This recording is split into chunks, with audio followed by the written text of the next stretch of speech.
అయ్యప్ప ఆలయంలో ద్వితీయ వార్షికోత్సవ వేడుకలు, ప్రత్యేక పూజలు, అభిషేకాలు.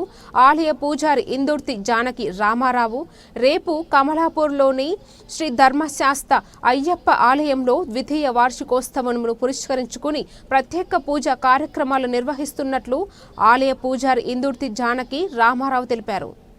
ఉదయం వాస్తు గణపతి హోమం, స్వామివారికి అష్టోత్తర పూజలు, 108 కలశాలతో ఘటాభిషేకాలు, పూర్ణాహుతి, మధ్యాహ్నం ఆలయంలో భక్తులకు భిక్ష ఏర్పాటు, సాయంత్రం 7 గంటలకు స్వామివారికి మహాపడిపూజ కార్యక్రమం నిర్వహించడం జరుగుతుందని, భక్తులు అధిక సంఖ్యలో తరలివచ్చి వార్షికోత్సవ వేడుకలను విజయవంతం చేయాలని పిలుపునిచ్చారు. ఈ కార్యక్రమంలో శ్రీ ధర్మశాస్త్ర ఆలయ కమిటీ సభ్యులు పాల్గొన్నారు. రేపు ఉదయము 2వ వార్షికోత్సవ సందర్భంగా ప్రతి సంవత్సరము అయ్యప్ప స్వామి వాస్తు హోమాలు, అష్టోత్తర ఘటాభిషేకాలు, మహాకుంభాభిషేకాలు జరపబడుతుంటాయి.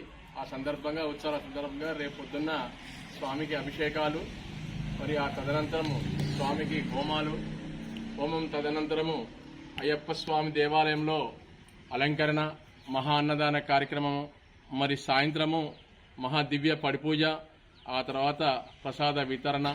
మరి ఈ యొక్క పడిపూజ మహోత్సవాల్లో పాల్గొని అయ్యప్ప స్వామి వారి కరుణా కటాక్షాలు పొందగలరని మరీ కోరుతున్నాము. ఇది వాస్తు పూజ ఒక గుడే కాదు, అందరి ఇళ్లలో కూడా ఈ వాస్తు శుద్ధి జరుగుతూ ఉంటుంది. ఒకసారి చూస్తేనే సరిపోతుంది. కాబట్టి భక్తులందరూ కూడా మరి రావాల్సిందిగా కోరుకుంటున్నాం. సమస్త మండల గ్రామ అయ్యప్ప భక్తులకు, అయ్యప్ప మాలాధారణ భక్తులందరికీ తెలియజేయమనగా, ఈ ఆలయం నిర్మించి 2వ సంవత్సరము. ఈ సందర్భంగా స్వామికి ఆలయంలో రేపు అష్టోత్తర ఘటాభిషేకము, మహాకుంభాభిషేకము జరపబడును.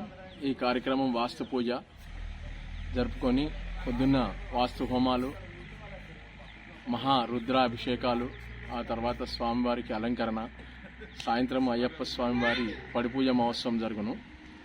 ఇది ప్రతి సంవత్సరం జరిగే వేడుకల్లో భాగంగా ఇది 2వ సంవత్సరము.